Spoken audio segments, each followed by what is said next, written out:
to part 6 of this video. Tomorrow, it's Friday in the evening. My buddy Chris, who's a master tile guy, is going to be coming around and helping me out with the shower. We're going to start with the Kerdi tape. So we're going to put that on in the shower, and then on Saturday we're going to start the tiling process. So hopefully we can get the entire shower done. All right, so we are going to be starting doing the just the waterproofing for the tile tonight. It's Friday night, so we're just going to take care of this real quick. Tomorrow morning, Chris, my tile layer, and I are going to be tackling the tile install in the shower. I'll show you guys a little bit on how to do the waterproofing in the shower. It's really quick, just with the Kerdi tape. This is Chris and my brother here. We're just going to hang around and do a little bit of waterproofing.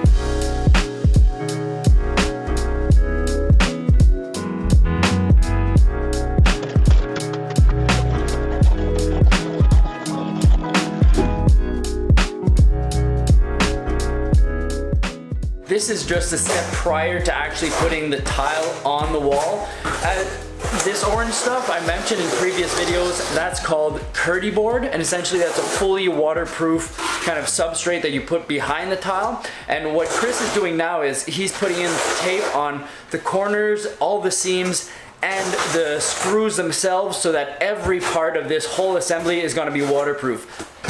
So you're going to want to get in there. As far as the trowel goes, a 1/8 notch trowel is recommended because you don't need a lot of cement behind it, just enough to make sure that it bonds. The reason why is just because you don't want to have too much of a lump coming out if you want to have your walls nice and level and straight. A lot of times what I've experienced in having other people do it is, once they get in the corner, it has a bevel, like from the tape. You really want to get it in there on a 90-degree angle and no bevel.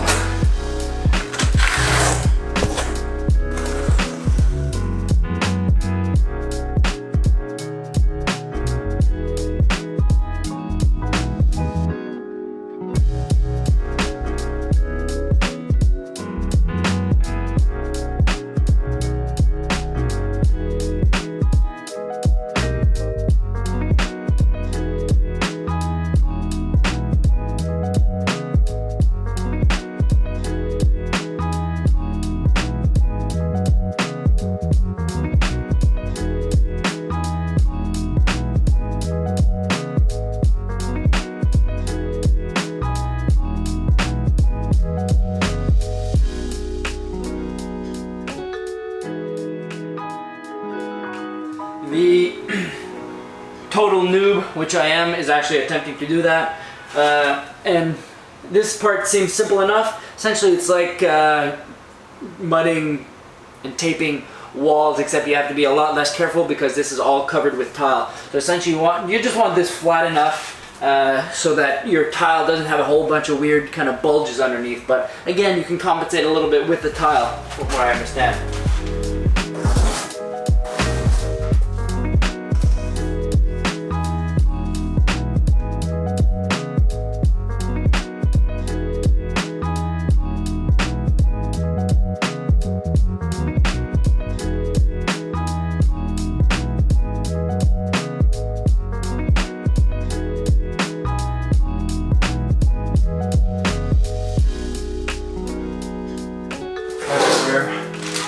And this looks pretty clean. That looks really clean.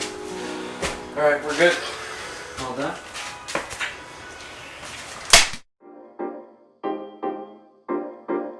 It's the next morning and we are just getting ready to get some tile on the walls.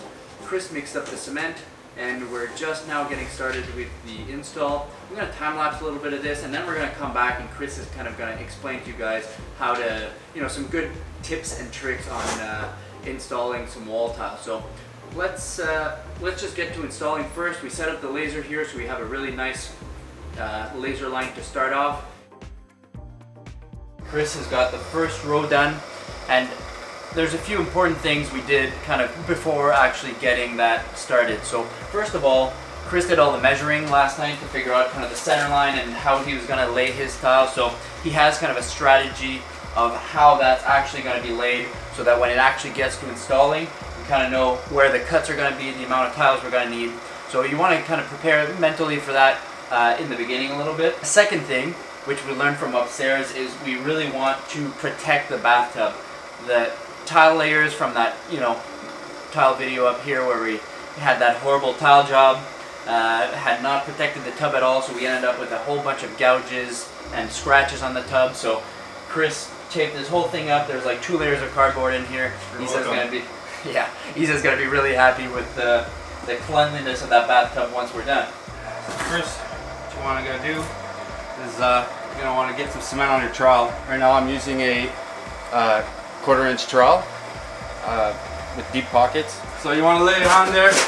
So what I've done in the beginning is I marked my center line. So I visualized my square for where I'm going to spread my cement first. So I got my center line here, I got my top line here, so approximately. So I'm just going to fill in the square. Another good tip I find really helps for wall tiles especially is you're gonna want to go horizontally for whenever you spread it to get it on the wall. You can do whatever you want, but as far as what you want it to look like before you push the tile in there, is you want it horizontally. Reason being, you don't want your tile to start sagging. You want to set your trowel in a 45 degree angle. So that's my first half. I'm going to start installing. Thing is, with these tiles, the reason why I'm not putting spacers is because there is a little edge here which you can sit on the other edge. I don't necessarily sit it tight. I put it on there and then I move it a little bit up so that it's not too tight. Right? The grout does get in there. You don't have to worry about that. The thinner the grout joint, especially in the bathroom, is less maintenance. So another thing you want to do is, if ever you come across where you don't have any cement there, like I did because I cleaned off my rows as I go, you want to add it to the tile. And another thing, it's good to back butter the tile. Fill up any crevices, any holes in there. That's what I find works best. And safe. That way, whoop, like I said, almost forgot.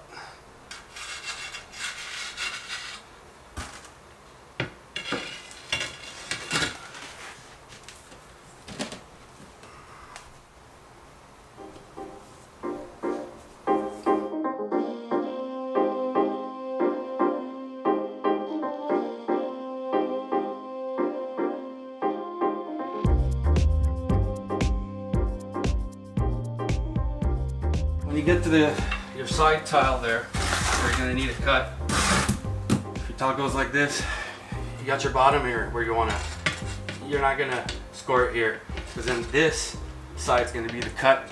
So you're going to have to flip it, it's going to end up on that side.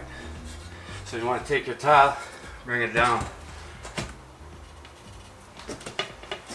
and then take your other edge, mark it. Doesn't need to be too tight, especially when it's against the wall, because you got other walls going on this side. Therefore, it's going to hide your seam there. All right, so I did the cut. You notice it's a very small cut. I had the option of starting on a full tile on one side, and then having twice that size of a cut, which I recommend if you have a hard time cutting the tiles or whatnot. The reason why I did it this way, though. This is not the particular case, but a lot of times the showers, they tend not to be completely vertical. So you get one side that starts slanting or whatnot. So if I would have started a full tile, because I get full tile to almost full tile here, so if I would have done that, I would have ended up with something like, that comes up with a full tile like this at the edge here, and you don't want that.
this is where I'm going to have to call it for today. You can see how far I got the bottom row on the last wall. That wall is just an easy wall. There's no real cuts, just along the edge.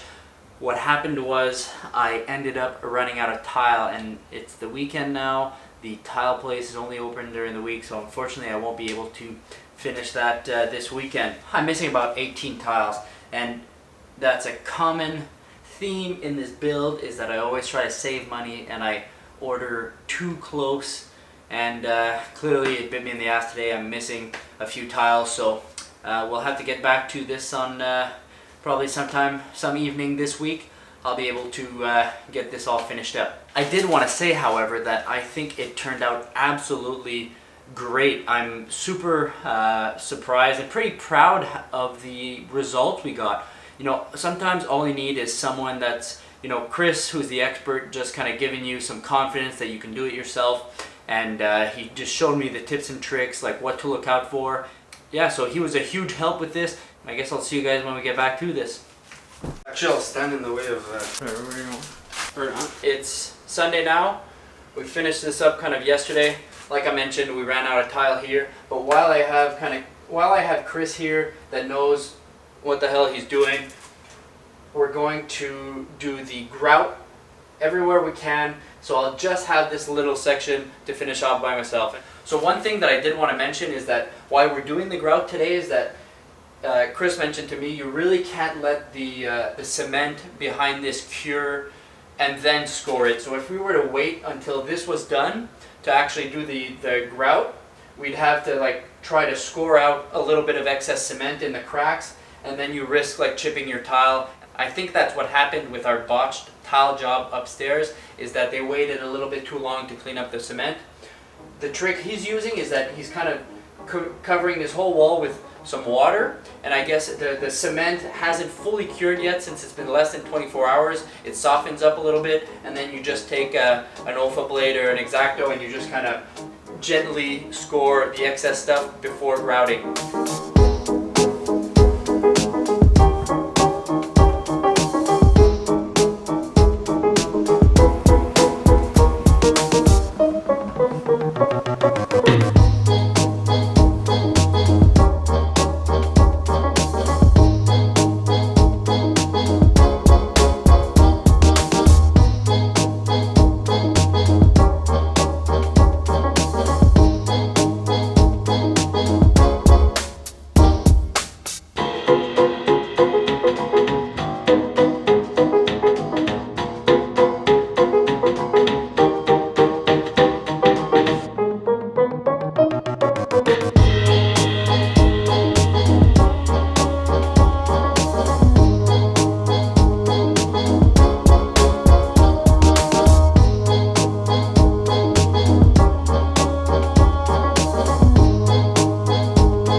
As you might be able to see behind me, the tile is all finished and grouted.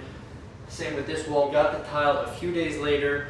Chris actually came back and helped me finish that, and we got a couple of boxes extra, and we were able to do the baseboards over here and there, so they look super nice and clean. I guess this will do it for part 6 of the basement build. If you enjoyed this video, hit that like button. Now, a huge part of our viewers that are watching these videos are not subscribed yet, so please hit that subscribe button down here. And if you want to be notified every time we make a new video, you can hit that little subscription bell. So stay tuned for the next one.